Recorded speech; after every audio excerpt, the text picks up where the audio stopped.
So I've already introduced myself and said a little bit about where the book came from. But yeah, thank you so much for having me tonight, and hopefully shed a little bit of history on the very colourful history of hair dye. It's been a really fascinating topic to unravel, and I've tried to cram in as much as possible.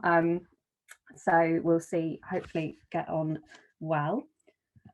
I thought, first of all, it's just quite nice to give a little bit of context about head hair in terms of its kind of like cultural significance.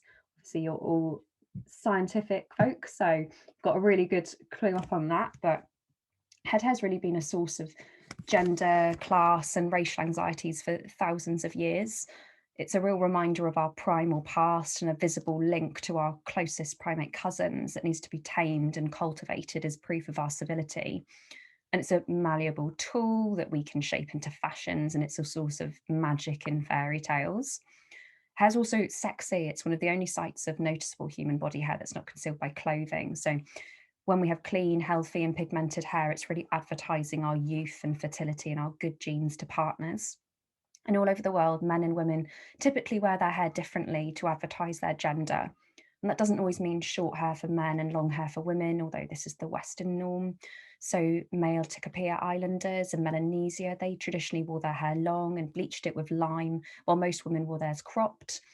And Tasmanian men would similarly stain their long hair red with ochre obtained from roasted iron ores. And they fought really fiercely against British attempts to cull the practice in the early 19th century. And as the work of historians like Emma DeBury are revealing, hairstyling is also inherently political. So flapper girls of the 1920s rejected strict conservative female dress and they cut off their long hair, while advocates of the US Black Pride movement of the 1960s wore their hair in these very statement-making Afro styles.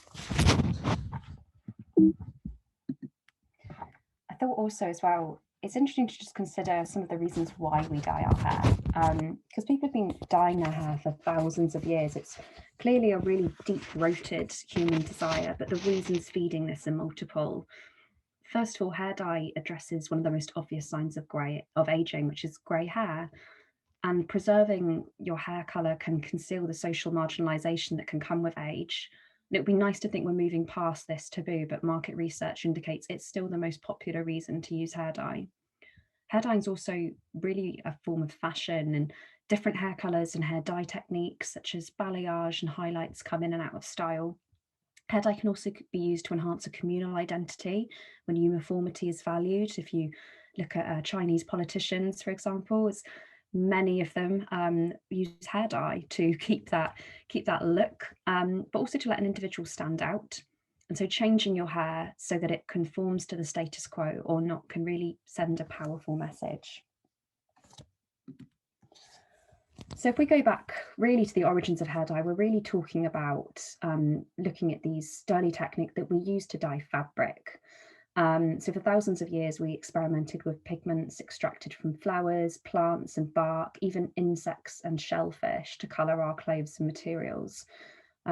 Shellfish, is a lovely illustration here from within the book, but shellfish were used by the ancient Phoenicians. They extracted a really rare and expensive purple called Phoenician purple out of the shellfish, just went through thousands of them. And when temporary rinses and dyes weren't satisfying enough, we got inventive and we found ways to make more lasting effects with the use of mordants, which were substances that use a chemical reaction to make the dye bind to a fibre. And different mordants suited different materials and could be applied before, during, or after the dye process. And often a blend of plant or animal-based materials will be prepared in an acidic solution like vinegar or old wine in an iron and copper container. And this would dissolve some of the metal into the mixture, which would then act as a mordant or a catalyst. And some mordants, such as alum, chrome and tin, they brighten a material, while others like copper and iron would darken it. So some of the first ancient cultures we actually see evidence of hair dye use in is ancient Egypt. Obviously, we're talking about a massive time span here, about 5,000 years, but we do see some similarities. The ancient Egyptians always tended to portray themselves as eternally youthful, and that was all rooted in their firm belief in the afterlife, where they would live forever looking their absolute best.